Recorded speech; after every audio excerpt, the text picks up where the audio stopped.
If you find yourself flying your own airplane out of Martha's Vineyard, you've clearly made some good career choices. Leave the Lamborghinis for the peasants. They look good, but can't go fast without running afoul of the law. They can't do anything about getting stuck in traffic. And they can't cut across all the jetties and bays that litter the affluent haunts on the East Coast. If you find yourself, nose down, spinning in the snow, into ice-cold water in the middle of January, you've done something wrong. Aviation can be cruel and is always without mercy. The princes of Camelot learned that the hard way when JFK Jr. disappeared not far from here on a moonless night decades ago. Here, there are no second chances, no redos, no $1,000 lawyers to game for your interests. There's only competence, judgment, and skill. You have to wonder, as they hit the water over Redline, if either of the pilots on board knew which one of these three had failed them. Their fate sealed by a mistress who does not take a bribe and shows no favoritism. 2012 was a simpler time. Our economic calamity is a result of dumb politicians and greedy bankers. Airplanes came with six-packs and carburetors. A bygone era before social media overthrew discussion, partisan hacks made everything about morality, and pronouns became a sensitive and sometimes dangerous topic. Within 8 years, economic crisis would begin with lab-engineered viruses and end with accusations against anyone who questioned the official story that bats were to blame, commanded by those who funded the labs. AI once belonged to the realm of science fiction, not as a harbinger of a world where reality, truth, and lies have gradually become indistinguishable. What is truth? It is a question that Pilate asked Jesus just before he bent to the mob and sent him to his death. 2,000 years later, it still hasn't been answered. 2012 was also a time when pilots checked pre-flight weather using DUATS, which stood for Direct User Access Terminal System, a long-form weather reporting database that was the standard of the FAA. The boundaries of weather alerts were given in a quadrilateral of fixes. Diligent pilots were forced to plot these fixes on charts in order to determine where danger lay. In 2012, the early adopters of technology were already supplementing this old-school workload with graphical charts downloaded from unapproved weather sources that depicted the danger zones without any ambiguity. This was still an era where pilots mostly got their weather on the ground and dealt with any changes in the air. It was before the mass proliferation of internet connectivity aloft and the ability to update weather real-time during the flight. Sometimes progress averts tragedy. Sometimes it cheapens us until we lose all capacity of dialogue in the echo chamber of ideology. None of that really mattered in 2012 aboard November 648 Papa, a single-engine Piper with 2 souls on board. For them and for their families, the only thing that mattered was survival. And whether it's 2012 or 2025, that isn't a given aboard a single-engine piston aircraft. It all began like this. According to his wife, the pilot was practicing instrument procedures for a proficiency check. After completing 2 practice approaches, he requested 4 holding pattern turns at the Medjec fix. This is a dry way in which the NTSB described it. November 4-8 Papa. I'm sorry I missed that. What is your approach request next, sir? 4 circuits. November 4-8 Papa. Hold northeast of Bogey as published maintain 2000. Is that your request, sir? Requested to do the published to do 4 turns. In reality, the communication was a garbled mess. Hyannis Tower and approach controllers commented on it when the pilot returned following the first approach. Cape, he's coming back to you. I turned him back out to the west, climbing to 2000. He's well out of the way. Yeah, this guy's confused. You can send him back to me if you want. Just a day in the life of an air traffic controller when a rusty private pilot goes out to do a series of 6 approaches in order to prove he's safe to fly in instrument conditions for at least the next 6 months. When the pilot fails to log these approaches on his own, he has to go up with an instructor, which is what Bob did this day. The private pilot and owner of the aircraft in the left seat, where all the flight instruments reside, and the highly qualified instrument pilot beside him in the forward passenger seat. The job of the first pilot is to not screw up. The job of the second is to stop the first if he fails. That didn't work out in 2012. It was more tragic in 2025 when it failed in a Black Hawk helicopter on the steps of freedom or bureaucracy, depending on your perspective. Aircraft in flight for separation. American 4782 by BATS, number and visual. American 472 Washington Tower, 1 star, 32017. Tower, did you see that? American 472, American 3130, go around, turn left end 250, claim maintain 3000. Hey, left hang 350, 3000, American 3130.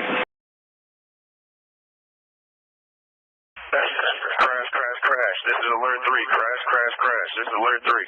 2 pilot reports in the area described light to moderate turbulence below 4,000 feet.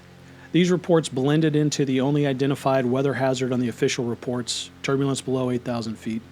The National Weather Service found no large-scale IFR or icing conditions, but its current icing product, issued at 10 a.m., showed more than a 50% probability of icing at 2,000 feet over eastern Cape Cod, including the accident site. In a 1961 Piper full of blunt angles covered in aluminum, ice can be a problem.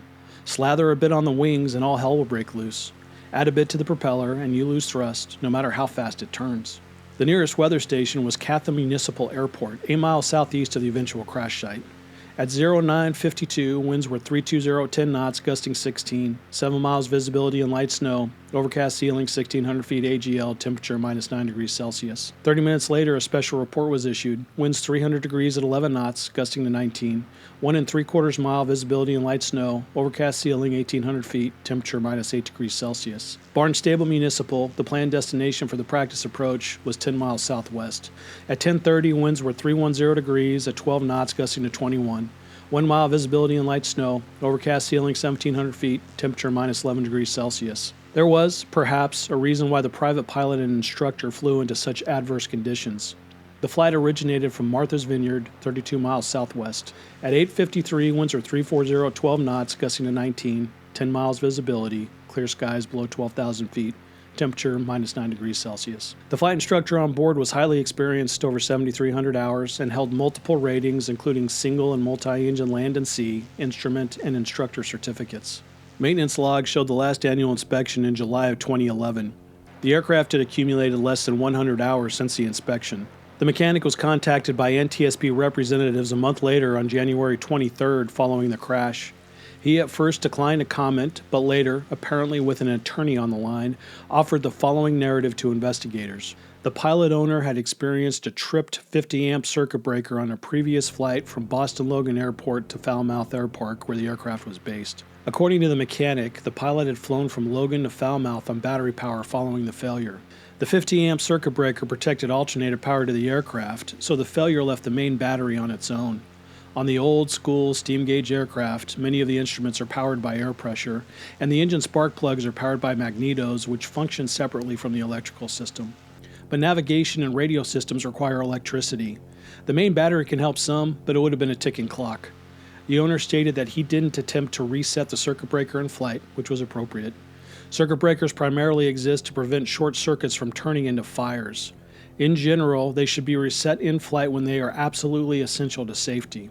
If the aircraft was in visual conditions, there would have been no reason to reset the circuit breaker.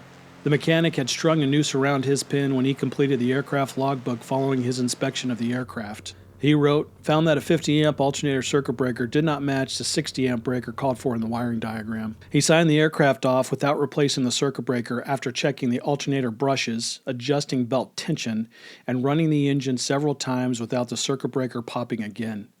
In the logbook, he noted that, though the electrical system depicted a different 60-amp breaker, the installed 50-amp breaker was nevertheless approved by the FAA.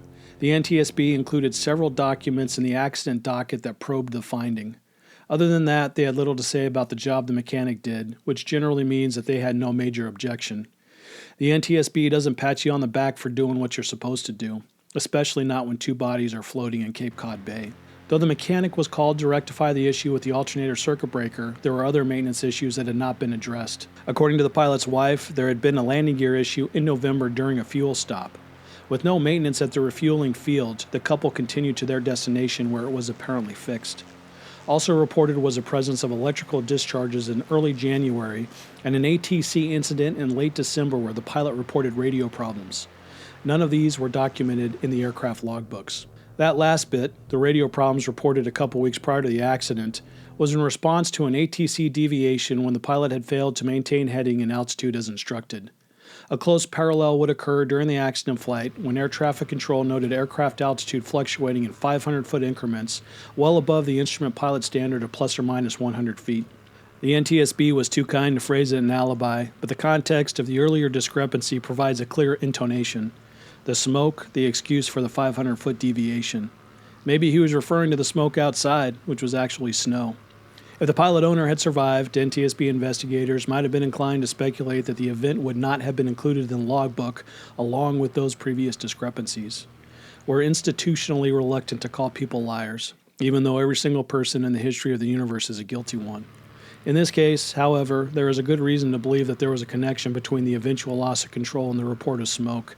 That reason was stationed in the right seat, the instructor pilot with 7,300 flying hours and a boot full of pilot ratings. A simple loss of aircraft control is hard to describe in an aircraft with 2 instrument-rated pilots unless icing was a factor. That seemed to be the bed of the NTSB, as dozens of pages worth of meteorological soundings, precipitation levels, and temperature charts flooded the accident docket. From here, we're left with the dry explanations of the government-run safety apparatus. Wreckage examination found no signs of fire, either in flight or after impact. The forward cabin contained the instrument panel, flight controls, and engine controls. The firewall and engine mounts were still attached, but the fuselage skins and windows were gone. The electrical harness was in place, but many switches and circuit breakers were damaged, including the pitot heat and alternate pitot static air source switches, both found in the on position. The primary battery was missing, and several avionics units, heavily damaged, were sent to the NTSB lab. The fuel selector was set to the right tank. Control continuity was confirmed throughout the airframe, with all brakes due either to overload on the airframe in the final moments or recovery efforts post-crash. The landing gear was damaged. One aileron was partially attached but bent from impact. The propeller hub was shattered, with more than half of it missing.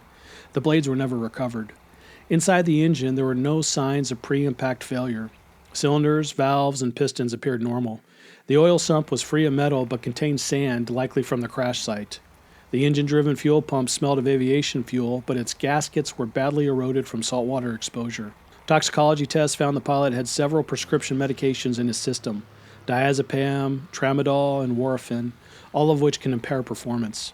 The FAA's medical lab noted the blood came from a body cavity, meaning exact impairment couldn't be determined.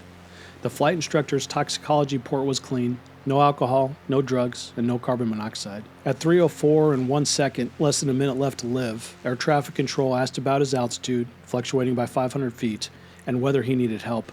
Your altitude is varying by 500 feet. Do you require any assistance?